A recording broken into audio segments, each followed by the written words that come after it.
Salam perjuangan. Sekali lagi kita ada di dalam dunia ini yang penuh dengan perjuangan.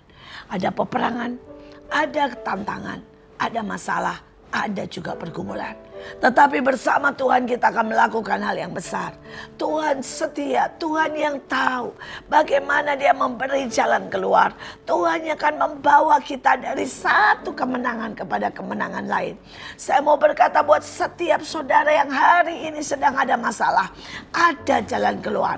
Buat saudara yang tertekan, ayo bawa kepada Tuhan. Satu kali berdoa seringkali lebih berarti dari begitu banyak ketakutan, kekhawatiran yang kita pikir. Saudara, hari itu pasukan Gideon menghadapi puluhan ribu bahkan ratusan ribu musuh. Dan mereka cuma 300. Dan mereka memenangkan peperangan. Ada sebuah cara, ada sesuatu yang menurut saya sangat baik untuk kita renungkan. Ayatnya di dalam Hakim-Hakim 7 ayat 20. Demikianlah ketiga pasukan itu bersama-sama meniup sangkakala dan memecahkan buyung dengan memegang obor di tangan kirinya dan sangkakala di tangan kanannya untuk ditiup serta berseru pedang demi Tuhan. Saudara, dalam hidup ini pada waktu kita menghadapi peperangan, maka yang pertama mari kita meniup sangkakala. Apa itu meniup sangkakala? Itu berarti kita berseru-seru kepada Tuhan. Di atas semuanya cuma Tuhan yang bisa menyelesaikan masalah. Cuma Tuhan yang bisa membuat jalan. Hari itu anak saya membuat tambak udang.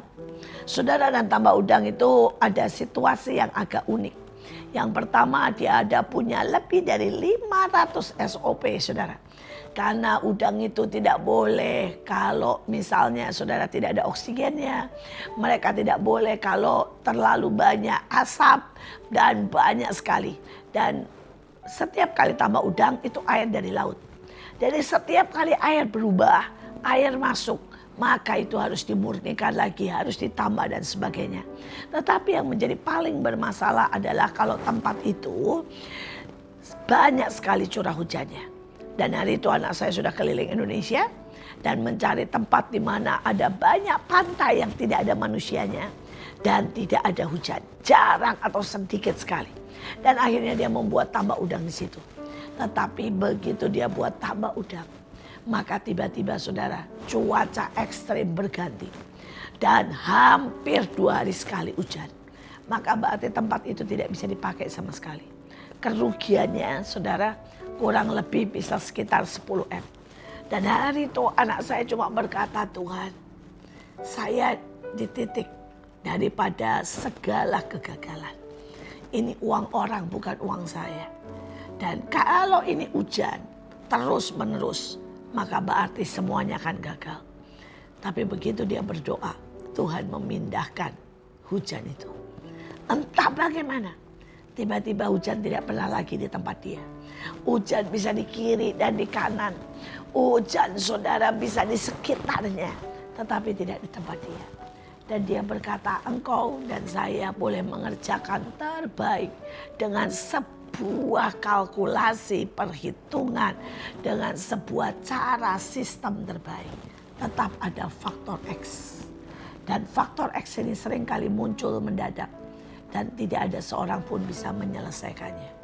Tetapi pada waktu kita punya Tuhan, inilah berseru-seru. Maka tiba-tiba saudara, Tuhan sanggup, Dia sanggup. Dia sanggup memindahkan hujan. Dia sanggup merubah yang namanya keadaan. Dia sanggup membelah lautan. Mari berseru-seru. Tetapi sopar atau meniup sangkakala itu dari kita. Ya sepertinya ada udara dari kita yang tertiup keluar. Apa artinya? Pada waktu kita bersatu dengan Roh Kudus. Dan kemudian ada kesaksian keluar dari hidup kita. Kita berkata, karena saya mendengar Roh Kudus. Karena saya ditolong oleh Roh Kudus. Karena saya diurapi oleh Roh Kudus. Dan kemudian saudara mulai bersaksi mengalami keajaiban demi keajaiban. Maka ini juga meniup sangkakala. Saudara, yang kedua, memecahkan buyung. Saudara, buyung adalah tanah liat. Dan kita tahu semuanya, kita ini dibuat dari tanah liat. Dan pada waktu puyung itu dipecahkan, kelihatannya hancur, tapi ujungnya membawa kemuliaan. Beranikah kita memecahkan daging kita? Saya pada waktu itu ketemu dengan seseorang. Saudara, dia dimaki-maki dengan bosnya. Saudara, dia dibilang goblok, bego, saudara. Dan hari itu dia berkata, apa yang saya mesti buat? Saya sudah tidak sanggup, saya keluar. Tapi pada waktu dia berdoa, Tuhan bilang, layani bosmu dengan hati. Coba kamu setiap pagi tanya, dia mau kopi apa? Perhatikan. Perhatikan apa yang dia suka. Perhatikan kopi apa, teh apa. Dan Tuhan berkata, layani dengan hati. Dan pada waktu itu dia seperti memecahkan dagingnya. Karena dia sangat tidak suka. Pada waktu bosnya berkata, selesaikan sampai larut malam. Dia berusaha memberikan yang terbaik. Pada waktu bosnya memaksa dia untuk kembali belajar bahasa Inggris, membenahi grammar, mengulang pekerjaan, dia tahu dia memecahkan daging. Tapi hari ini Tuhan mengangkat dia dengan sangat luar biasa. Dia menjadi orang kepercayaan, dia menjalankan begitu banyak sampingan, dan dia mendapat gaji yang gaji perusahaan sangat minim. Tetapi dia mendapat tambahan-tambahan sangat banyak.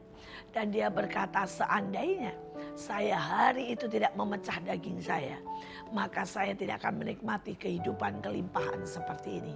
Jangan lupa ada obor di tangan. Saudara, obor bicara tentang api yang menyala-nyala. Seberapa banyak engkau punya api cinta? Seberapa banyak engkau punya api lawatan? Seberapa banyak engkau punya api kebenaran? Itu seperti menyala di sini. Saudara, tadi saya baru mendengar seseorang yang bahkan sangat miskin. Dia seorang cleaning service. Tetapi hati ada api cinta untuk merawat ibu-ibu para jompo. Dan ujungnya hari ini dia punya, saudara, panti jompo pribadi. Dan dia tidur dengan mereka. Dia merawat mereka. Ada orang yang hampir setiap menit jantungnya berhenti. Dan dia harus menepuk-nepuk.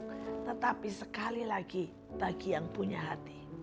Bagi yang terus-terus, saudara, berdoa dan mengerjakan untuk kepentingan orang lain, maka semuanya tidak berat. Tetapi itu menjadi jalan kemenangan. Saya berdoa setiap kita, mari lewati sebuah jalan kemenangan dengan api yang menyala di dalam. Api semangat, api cinta, api kebenaran. Yang terakhir, mereka berteriak demi Tuhan. Saudara, dalam hidup ini ada banyak orang yang melakukan apapun demi hidupnya sendiri.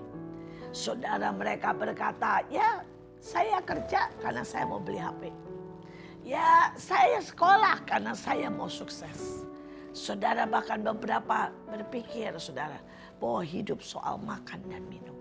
Tetapi ada orang-orang yang berkata demi Tuhan. Kalau saudara berani memilih pelayanan, kalau saudara berkata, Tuhan, aku lakukan ini karena Engkau dan bukan karena yang lain. Saudara tidak mengharapkan uang. Saudara benar-benar tahu mengejar dan menyintai Tuhan demi Tuhan. Apa yang hidupmu orientasi dan fokuskan? Kalau engkau berkata, saya kerja demi Tuhan, saya pelayanan demi Tuhan, saya mau menyukakan hati Tuhan, saya menaruh Tuhan di atas segalanya. Lihat, peperangan dalam hidupmu, Tuhan yang take over. Tuhan yang memberi kemenangan, Tuhan yang memberikan saudara terobosan, Tuhan yang menjadikan kita lebih dari pemenang. Tuhan Yesus memberkati.